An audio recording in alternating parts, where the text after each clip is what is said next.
Kita lanjutkan kembali pemirsa, masih ada Ibu Erlinda di sini, tenaga ahli Kedeputian 2 dari KSP. Saya berlanjut terlebih dahulu, Mbak Linda, kalau kita bicara tadi sempat kita terputus kaitannya dengan pendidikan, dunia pendidikan, bahwa kaitannya dengan perundungan, kemudian juga aksi kekerasan juga sering terjadi di sekolah justru.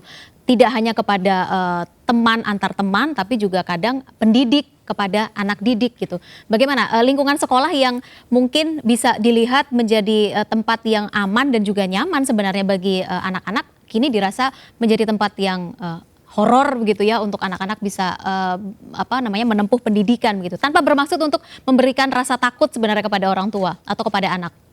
Iya, ini yang menjadi pertanyaan. Artinya dokumen yang bagus dalam satu perencanaan diturunkan melalui Permendikbud ya nomor 82 tahun 2015 harusnya kan menjadi pedoman di mana sekolah-sekolah itu sekolah ramah anak. Nah, definisi ramah anak bukan berarti kita say hello terus ramah seperti apa, tidak, tapi kan ramah anak di sini bagaimana memastikan mereka belajar, tumbuh bersama, tumbuh kembangnya itu betul-betul dalam lingkungan yang aman, nyaman, terdorong yang namanya kreativitas, dan bagaimana multiple intelligence-nya juga akan hadir ya di dalam lingkungan pembelajaran itu.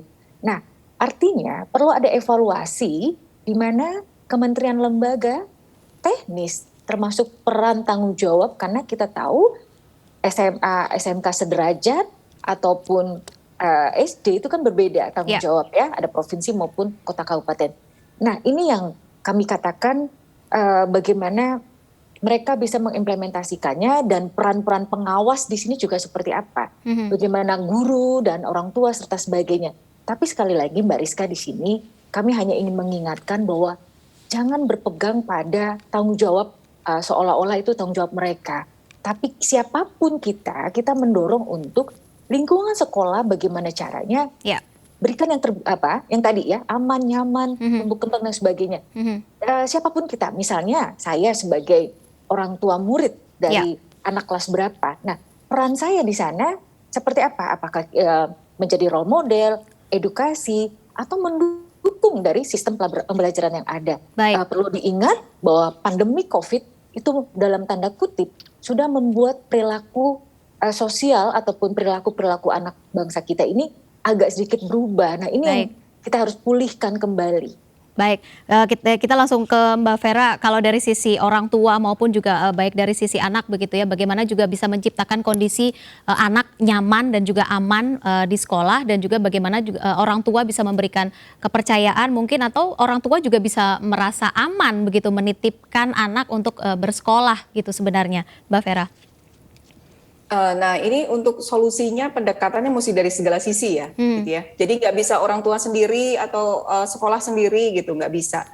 Jadi semua sisi, termasuk juga lingkungan masyarakat di sekitar sekolah, gitu ya. Tadi saya setuju banget yang disampaikan oleh Mbak Erlinda bahwa satu anak itu tanggung jawab kita semua, gitu ya. Kan ada ungkapan it takes a village to raise a child, tapi sebenarnya more than a village, mungkin a country, gitu ya. Satu negara nih tanggung jawab itu satu anak. Jadi kalau kita misalnya lihat ada satu anak yang dibully, satu anak yang jadi manusia silver, katakanlah kok kenapa dia sampai jadi manusia silver, kenapa dia sampai dibully. Jadi semua orang di sekitar anak itu cari tahu kenapa dan bantu solusinya apa.